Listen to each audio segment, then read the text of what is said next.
nubes negras a proa, a babor y a estribor. Nada halagüeño, como presumirán vuestras mercedes. Nuestro señor don Diego de Nicuesa no fue bien recibido por don Vasco Núñez de Balboa, el autoproclamado alcalde mayor del Darién, a nuestros ojos vil usurpador e ilegítimo fundador de Santa María la Antigua. Fue, pues, mi señor, a pedir cuentas con el legítimo señorío otorgado por su majestad el rey católico, mas sin las fuerzas suficientes para sostener riña en su reclamo. Don Vasco no consintió, alegando don Diego que presentaría pleito en la Española. Díjole el usurpador que marchara, pues, urgiéndole levar anclas y poner proa a, según sus palabras, donde convengan vuestras mercedes, menos aquí. Del séquito de 60 que acompañaba a don Diego, apenas un puñado embarcó con su merced, mal avituallados y con la nave en mala condición. Y aquí hemos, con mal porvenir, escrito estas líneas. Si por ventura alguien ha de encontrarlas que sepa lo acontecido al bergantín de los 16 de Nicuesa, convendrán sus mercedes, pues, que hay destinos peores que una prematura visita a San Pedro.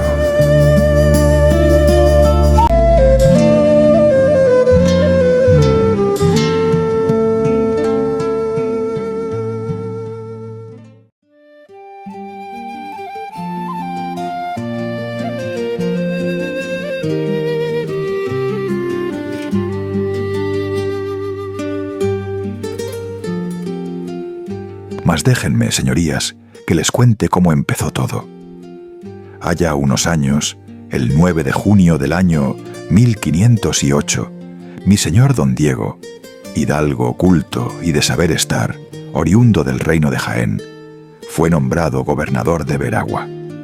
Este era un territorio hallado en la costa suroeste del mar Caribe, en tierra firme del llamado Nuevo Mundo, al oeste del Golfo de Urabá.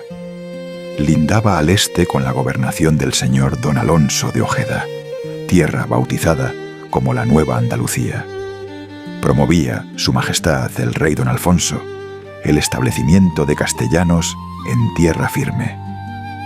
Con la dicha capitulación, mi señor empleó toda su hacienda, cuerpo y alma en armar una expedición para evangelizar las almas de aquella tierra y explotar sus bienes.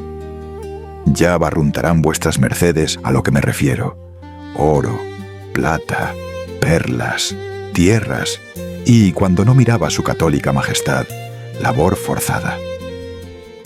Llegó a mis oídos que se preparaba la dicha flota en Sanlúcar, y parecióme buena la idea, pues andaba yo corto de bolsa y buscado por ciertas afrentas que, si vuestras mercedes oyen a alguien dijo de mí, no les desmintiera del todo, pues todos nacemos pecadores, y para salvarnos ya murió el Señor en la cruz. Zarpamos de Sanlúcar el 4 de septiembre, y les ahorraré las vicisitudes de tan grande travesía sobre la mar océana. Bastaría con apuntar que hicimos tierra en Canarias para un último avituallamiento antes de pasar muchos días en alta mar, tantos que parecieronme eternos.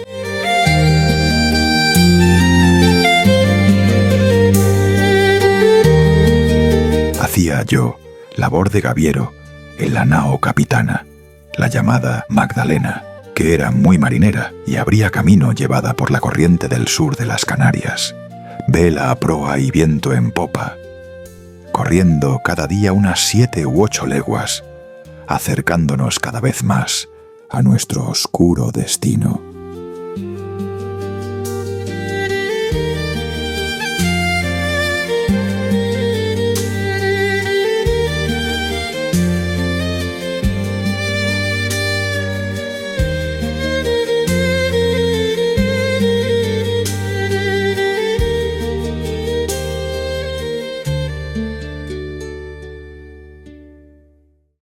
Sobre la llegada a Santo Domingo podría escribir harto más páginas.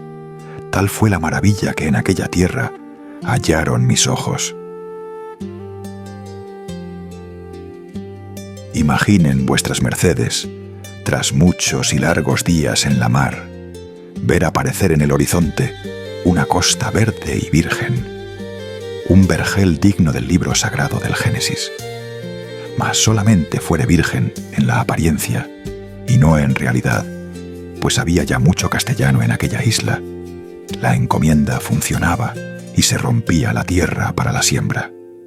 El tiempo era agradecido, caluroso y húmedo, lo que favorecía la proliferación de mosquitos y otros parásitos que provocaban malos humores y fiebres.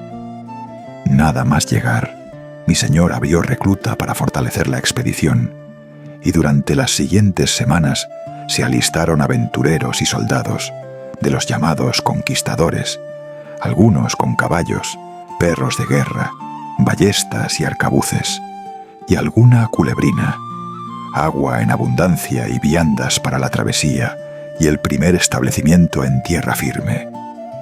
Mi señor don Diego había hecho ya gran fortuna de anteriores estancias en las Indias y las empleó todas en la empresa, teniendo finalmente a bien el enliste de 580 hombres, entre los venidos de Castilla y los reclutados en la isla, más un total de 5 naves. El gobernador de la Española, hijo del almirante, don Diego Colón, se tenía con derechos sobre las tierras de Veragua, holladas por las botas de su padre en 1502, por lo que fue poca o ninguna la ayuda recibida por su parte. Más bien lo contrario, hizo todo lo que pudo por detener y enredar la salida de la expedición. Nicuesa, que no fuere hombre simple, supo que todo habría de tardar más de lo anteriormente prevenido. Tuvo a bien dividir la expedición, armar una segunda mitad que los proveyera de víveres y auxiliara en caso de necesidad, y así pudiéramos partir cuanto antes con el grueso de la gente. Dejó a su segundo, don Rodrigo de Colmenares, con el encargo de reclutar más fuerzas y partir más adelante a Veragua, donde habrían de reunirse.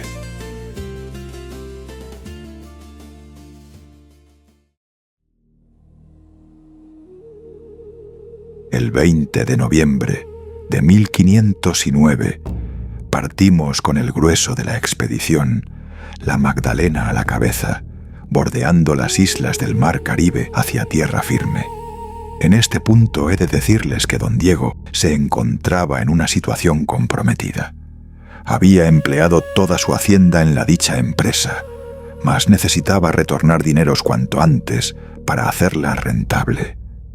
Tuvo la idea de parar en una isla pequeña, habitada por indios de los no muy bravos.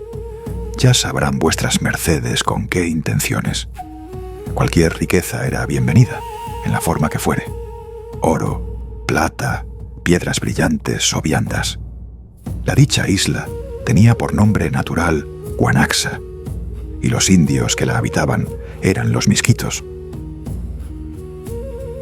Imaginen, sus señorías, la estampa: las 5 naves, entre las carabelas, un bergantín y la nao Magdalena, embreadas, velamen al palo e imponentes, todas ancladas a la bahía, y un frente de botes a remo dirigiéndose a la costa, cada uno cargado de hombres y de hierro. En el primero, por delante de todos, don Diego con la mirada al frente, un pie en la borda de la amura, mientras hacía visera con la mano para protegerse del sol de poniente. Los pocos indios que se reunieron en la costa hicieron lo mejor que pudieron, que fue colmar de regalos a los castellanos y no presentar riña alguna. Trajeron gallinas, pescado seco, telares y demás bienes, mas no fue suficiente para nuestra codicia. Nada lo era. A la mañana siguiente madrugamos, nos desplegamos en cuadro, avanzamos hacia el poblado y tomamos a voluntad todo y a todos los que quisimos, por la fuerza. Ardieron las chozas de la aldea más cercana y todo indio que pudo huyó al interior. Se plantó campamento en la costa de la bahía, cerca de las naves.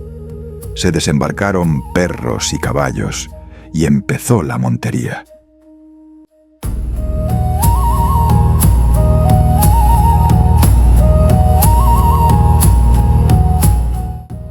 La idea que teníamos era tomar presos los indios que se pudiera e interrogarlos mediante los medios que fuere para averiguar dónde se hallaba el oro y los otros bienes preciados. Una de las expediciones de caza la organizó su señoría don Diego.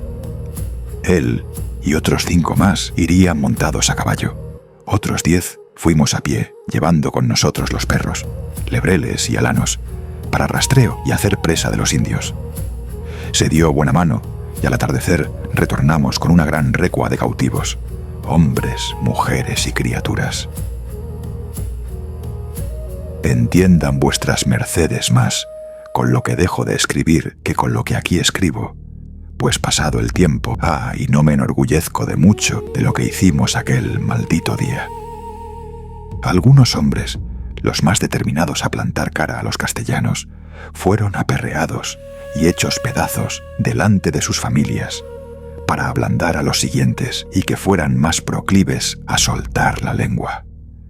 Los llantos de sus mujeres e hijos aún me atormentan en mis malos sueños. Algunas mujeres, imaginen sus señorías, mucho tiempo llevábamos en el mar todo hombres. Los interrogatorios fueron despiadados. Se le quemaron los pies a un hombre, y aún así no dijo dónde habría de haber oro. Cortáronles las orejas, nariz y manos a otro con idéntico resultado.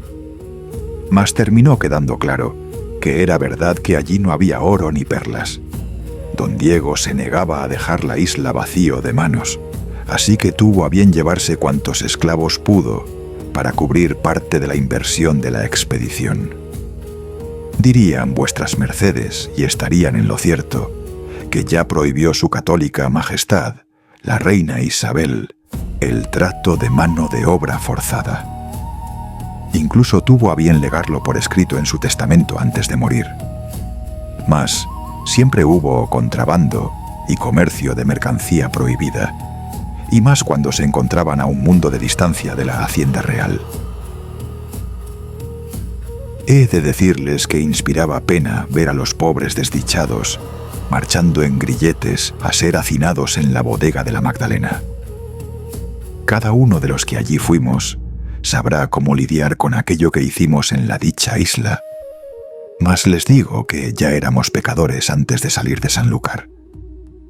Entré yo en la bodega antes de partir por comprobar que la carga estaba en condición de zarpar y aguantar bien el viaje.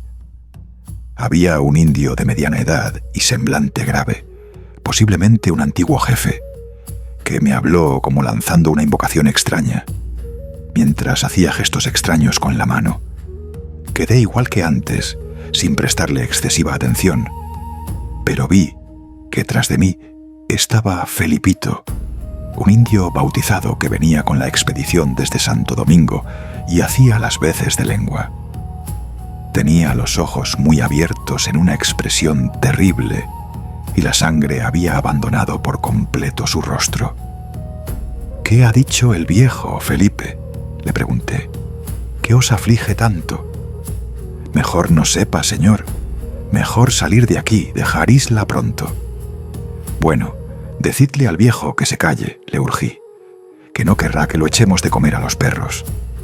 El lengua le tradujo la frase al otro indio, y éste contestó de vuelta haciendo señas a Felipe para que me tradujera la frase, pero todo lo que me dijo fue: «Hombre, dice que sabe quién sois, que os vio persiguiendo y torturando su gente. Dice echar maldición sobre vos, yo no repetir palabras».